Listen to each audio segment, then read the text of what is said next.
Before we begin, take a moment to subscribe to the channel, like this video, and share it with someone who still believes kindness matters. Every week, we bring you stories about ordinary people whose courage, sacrifice, and humanity changed lives in ways the world almost forgot. And if you believe that true heroes don't always wear uniforms, you're in the right place. Do you know what hurts more than being humiliated in public? Realizing that everyone around you has decided you're not worth defending. The first person to notice the woman in the wheelchair wasn't a hero.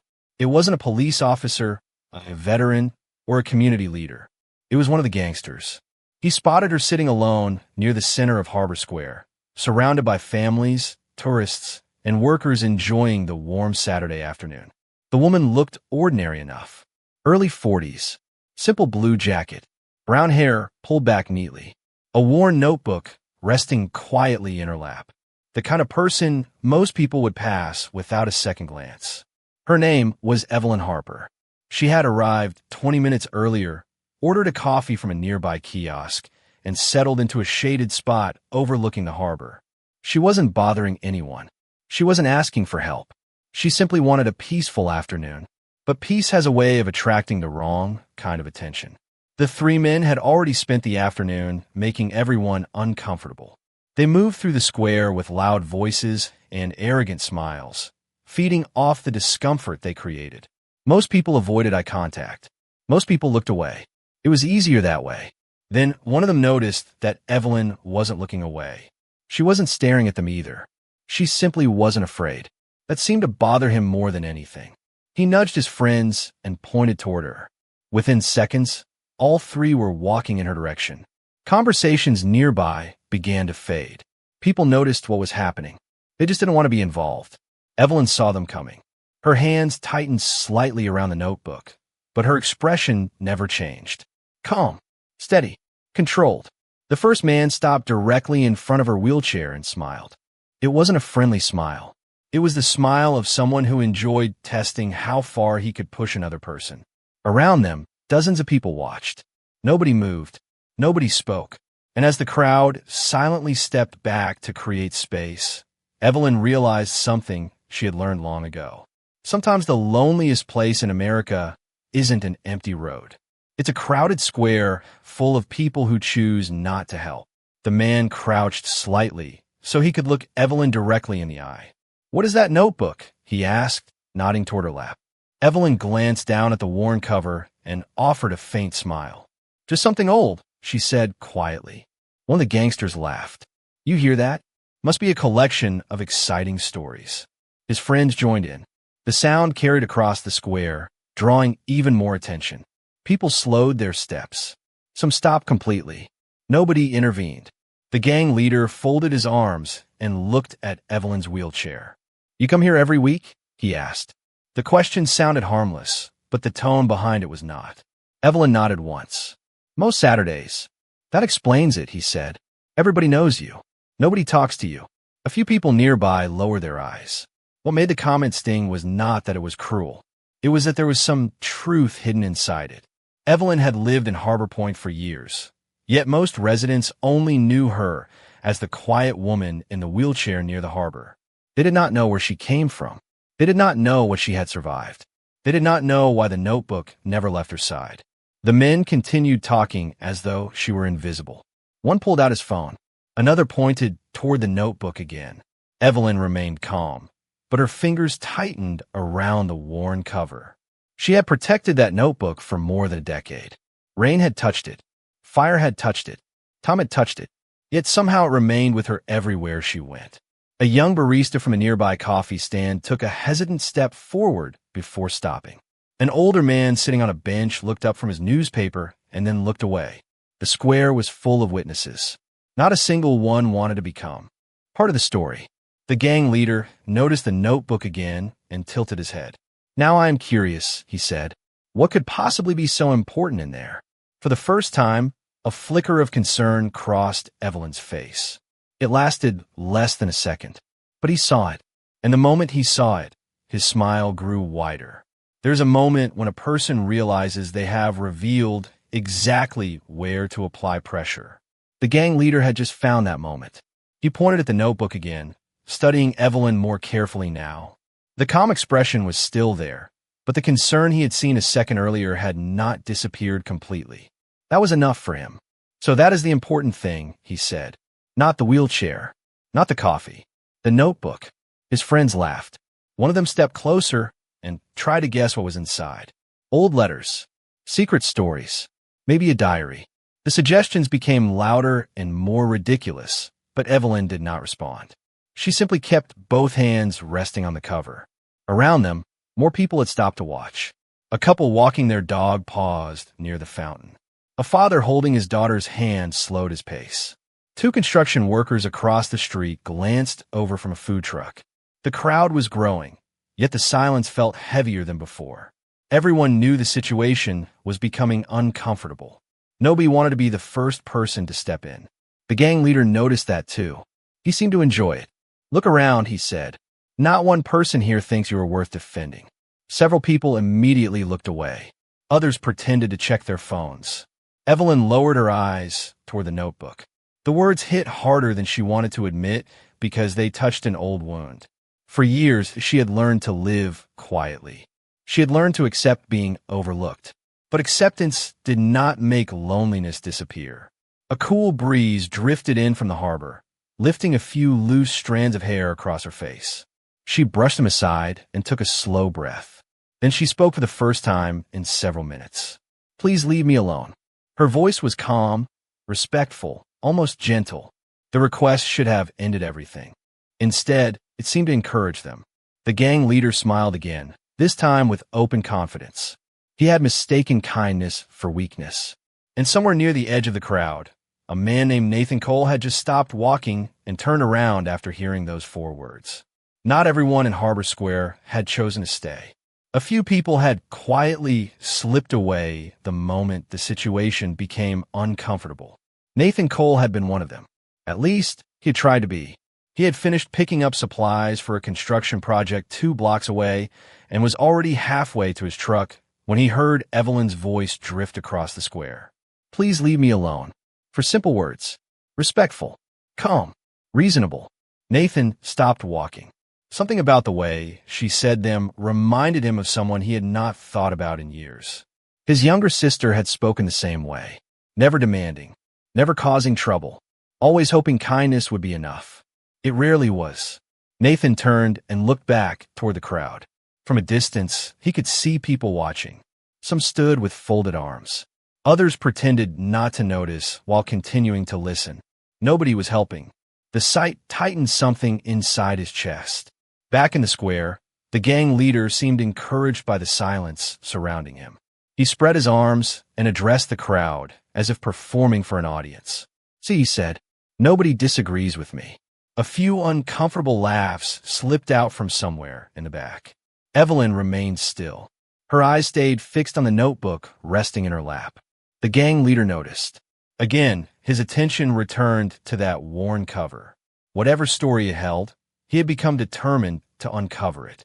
One of his friends leaned closer and pointed toward a dark stain near the corner of the notebook.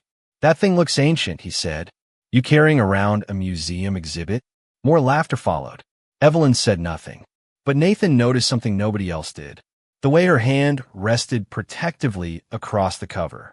The way her thumb unconsciously brushed the worn edge. People do not guard objects like that unless they carry something far more valuable than paper. Nathan took a step toward the crowd, then another, and as he moved closer, he realized something that everyone else seemed willing to ignore. This was no longer about a notebook. It was about whether one person would finally decide that silence had gone on long enough. The closer Nathan moved, the more details he noticed. Evelyn was not trembling. She was not arguing. She was not asking anyone to rescue her. She simply sat there with a quiet dignity that seemed completely out of place in the middle of the spectacle unfolding around her. Somehow that made the situation worse. The gang leader leaned forward slightly and tapped the edge of the notebook with a finger. "You know what I think?" he said. "I think whatever is in here is the only thing making you feel important." His friends laughed again. A few people in the crowd shifted uncomfortably. One woman shook her head and started to walk away. A man standing near a food cart glanced at Evelyn, then quickly looked down at the ground. Nobody wanted attention directed at them. Nobody wanted responsibility. Evelyn slowly lifted her eyes. "Please," she said, "just let it be." The words were soft, but there was something unusual hidden inside them. Not fear, not anger, sadness. The kind of sadness that comes from experience. The kind that comes from already knowing how people behave when it matters most. The gang leader smiled as if he had won something. "Now I definitely want to know what is inside." The crowd remained silent. Nathan felt his jaw tighten. Years earlier, he had watched an entire room of strangers avoid getting involved when his younger sister desperately needed support after an accident. He remembered the excuses. Somebody else will help. Somebody else will step in. Somebody else will do the right thing. Nobody had. That memory had never left him. Back in the square, the gang leader looked around proudly at the crowd. "Look at this," he announced. "Not one person disagrees with me." The statement hung in the air. For a moment, it almost sounded true. Then Nathan stopped walking. He was only a few yards away now, close enough to see the worn edges of the notebook, close enough to see the exhaustion behind Evelyn's calm expression, close enough to realize that if nobody spoke now, the crowd would remember this day for all the wrong reasons. And for the first time since the confrontation began, someone finally opened his mouth. The words were simple. "That is enough." Nathan's voice was not loud, but in a square that had grown quiet with tension, everyone heard it. Heads turned immediately. The gang leader looked over his shoulder and frowned. Nathan stepped forward until he stood a few feet from Evelyn's wheelchair. He did not raise his voice. He did not make threats. He simply placed himself where someone should have been standing all along, between a vulnerable person and the people making her day miserable. "She asked you to leave her alone," Nathan said. "You should respect that." One of the gang leader's friends laughed. "And who are you supposed to be?" Nathan shrugged. "Nobody important." The answer surprised Evelyn.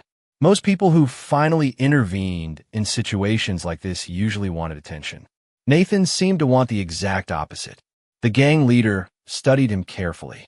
Construction boots, work jacket, calloused hands. Nothing about him looked intimidating. Nothing about him suggested authority. That made it easier to dismiss him. "This is not your business," the gang leader said. "It became my business when 3 grown men decided to embarrass someone who was sitting here minding her own business." A murmur spread through the crowd. For the first time, someone had said out loud what many were thinking. Yet even now, nobody else stepped forward. Nathan stood alone.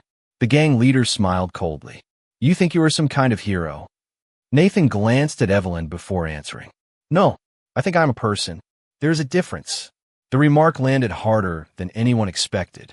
Several people in the crowd lowered their eyes. A few looked genuinely ashamed. The gang leader noticed the shift immediately and did not like it. Until now, he had controlled the attention of the entire square. Now, people were listening to someone else. His gaze drifted toward the notebook again. Then something changed in his expression. A new idea had entered his mind. An unpleasant one. He pointed toward the worn cover in Evelyn's lap and smiled. "Fine," he said. "Then let us find out why that notebook matters so much." In the moment he took a step toward it, Evelyn's calm expression finally disappeared. For the first time that afternoon, genuine worry appeared in Evelyn's eyes. It lasted only a moment, but Nathan saw it. Whatever was inside that notebook mattered far more than anyone in the crowd understood.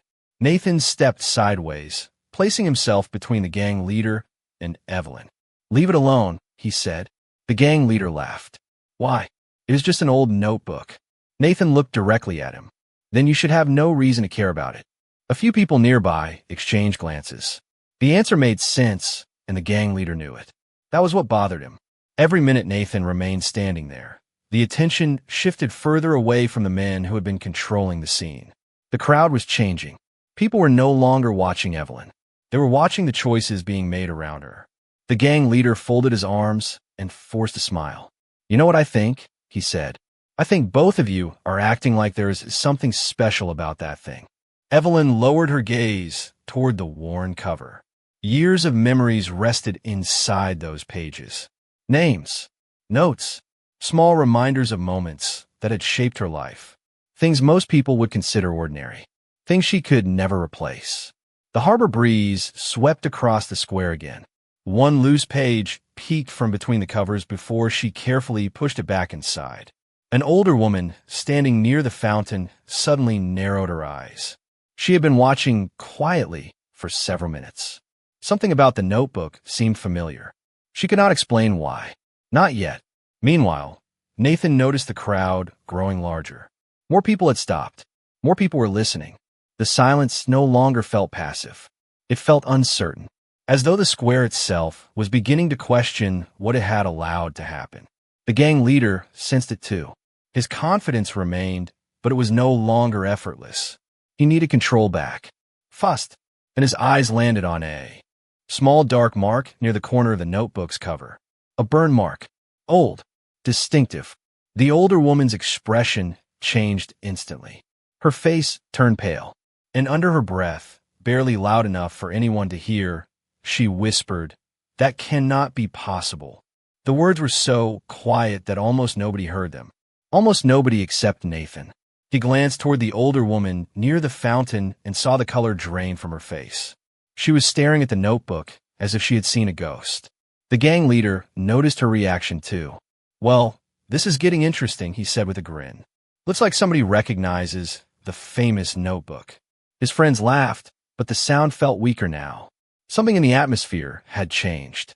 The crowd felt it. Nathan felt it. Even Evelyn seemed to sense it. The older woman took a hesitant step forward, then another. Her eyes never left the burned corner of the notebook. "Where did you get that?" she asked softly. Evelyn looked up, surprised. For several seconds, she said nothing. Then she answered, "I have had it for a long time." The woman swallowed hard. "How long?" Evelyn glanced down at the cover. 12 years. The answer hit the woman like a memory she had spent years trying to forget. Her hand rose slowly to her mouth. Around her, several people began watching more closely. The gang leader folded his arms. "Come on," he said. "Do not tell me we are about to hear some dramatic story about an old notebook." Nobody laughed this time. The woman moved closer until she stood just a few feet away. Tears were beginning to form in her eyes. "That burn mark," she whispered. "I know that burn mark." Nathan looked from her to Evelyn. Evelyn's expression had become guarded. Not fearful, protective, as though she knew exactly where this conversation might lead. The crowd leaned in. Curiosity was replacing discomfort. The woman took a slow breath. 12 years ago," she said, her voice trembling, "there was a fire at Harbor Point Elementary." The entire square seemed to freeze. A few people exchanged confused glances. Others suddenly looked interested. Harbor Point Elementary. Everyone in town knew the name. Everyone remembered the tragedy, but nobody understood what it had to do with the woman in the wheelchair. Then the older woman looked directly at Evelyn and asked a question that made the silence even heavier. "Were you there that day?" For several long seconds, Evelyn did not answer. The harbor breeze moved softly through the square, carrying the distant sound of gulls and boat horns, but nobody seemed to notice. Every eye was fixed on her. The older woman stood frozen, waiting. Nathan could feel the tension spreading through the crowd. Even the gang leader had stopped making jokes. Curiosity had finally replaced arrogance. Evelyn looked down at the notebook resting in her lap. Her fingers brushed the burned corner gently. "Yes," she said quietly. "I was there." The older woman closed her eyes. A tear slipped down her cheek. "I knew it," she whispered. "I knew I recognized it." Several people nearby exchanged confused looks. One man frowned. "Recognize what?" he asked. The woman turned toward the crowd. Her voice trembled as she spoke. After the fire, there were stories. People said one of the teachers carried a notebook while helping the children stay calm. She used it to write names down so nobody would be forgotten. A murmur spread through the square. Harbor Point Elementary was part of local history. Everyone remembered hearing about it. Few remembered the details. The gang leader forced a laugh. "So what? Lots of people were there that day." But his confidence was slipping. The woman ignored him completely. Her attention never left Evelyn.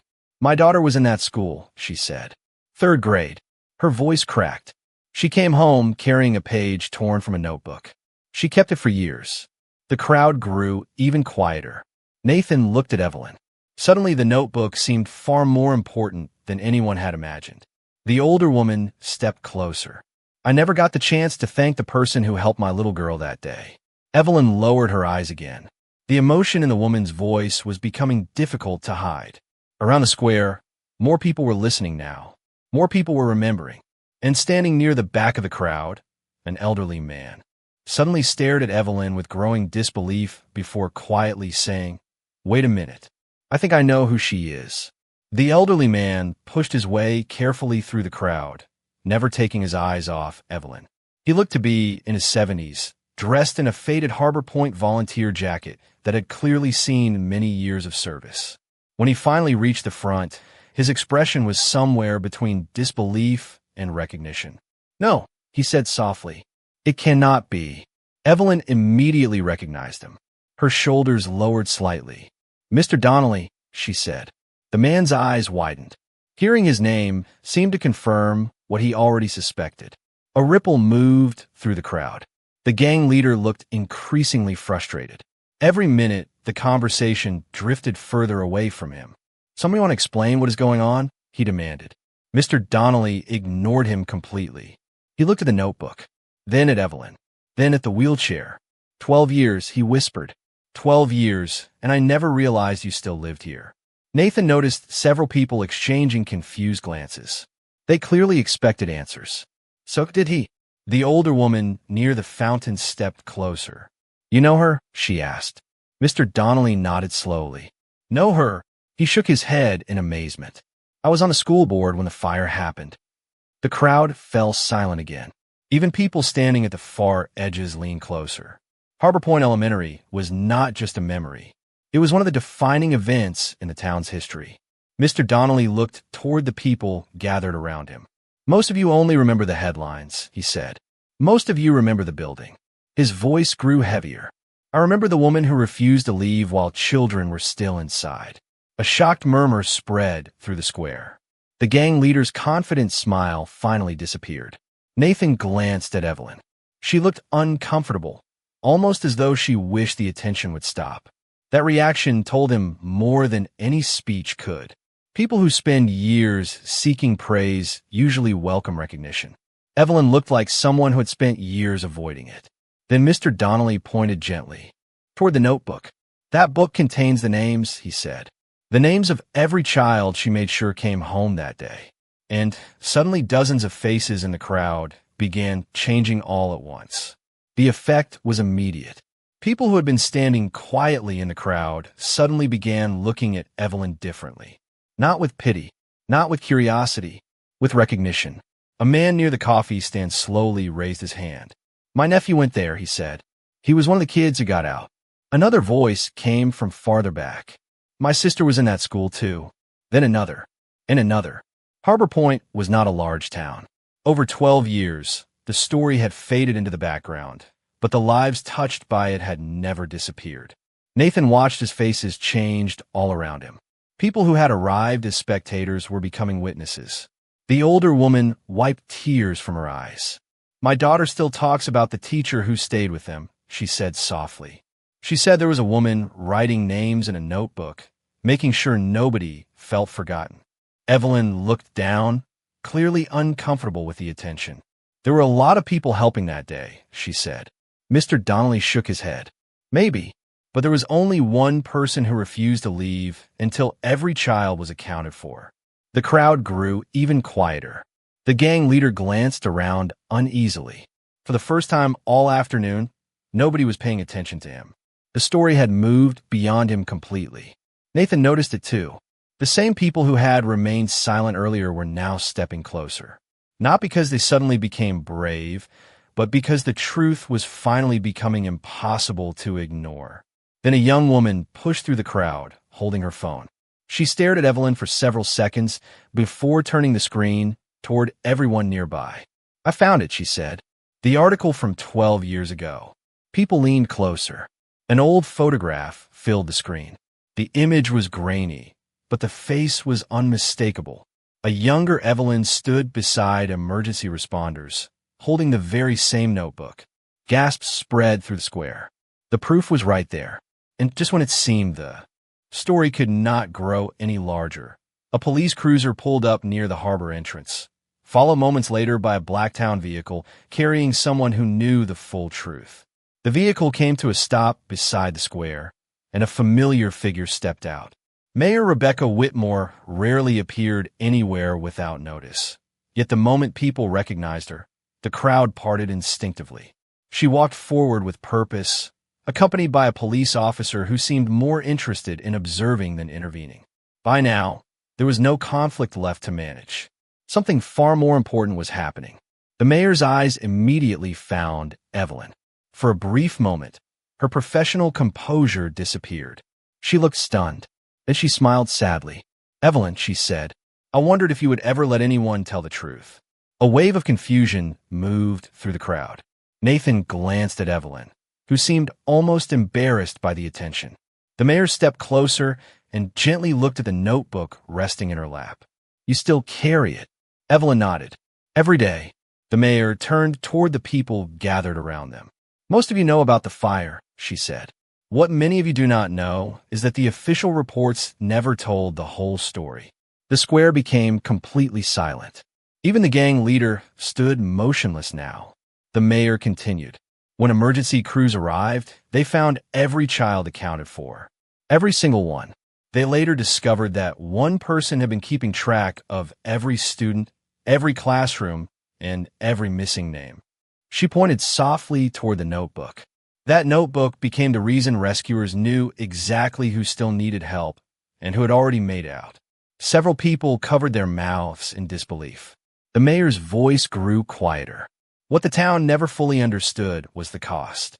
She looked directly at Evelyn. The injuries that changed her life happened because she refused to leave while there were still children unaccounted for.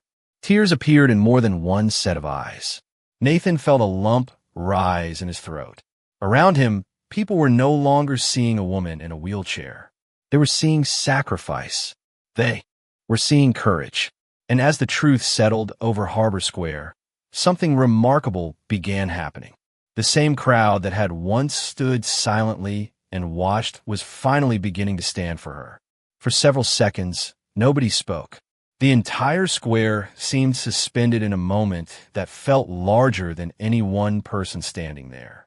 Then, slowly, the older woman who had first recognized the notebook stepped forward and placed a hand over her heart. "Thank you," she whispered. It was not a dramatic speech. It was not rehearsed. It was simply honest. And somehow that made it more powerful than anything else said that day.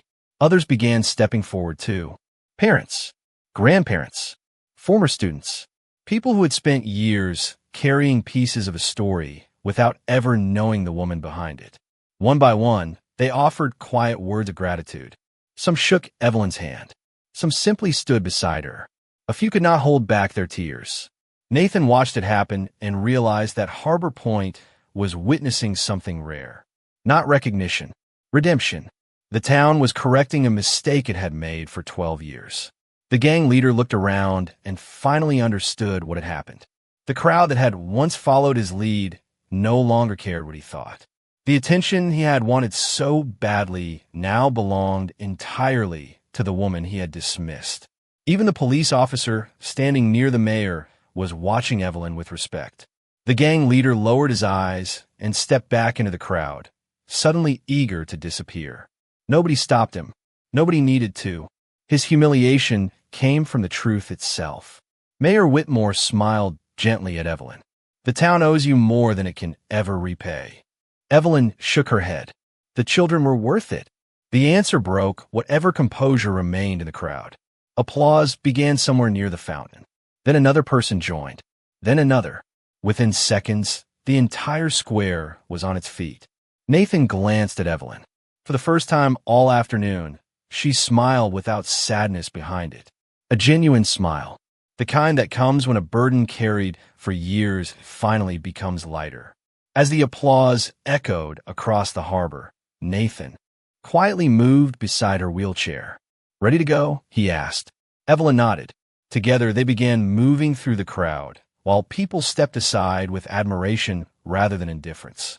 And as Harbor Point finally honored the woman it should have remembered all along, everyone present learned the same lesson. Never judge a person's value by what you see on the outside.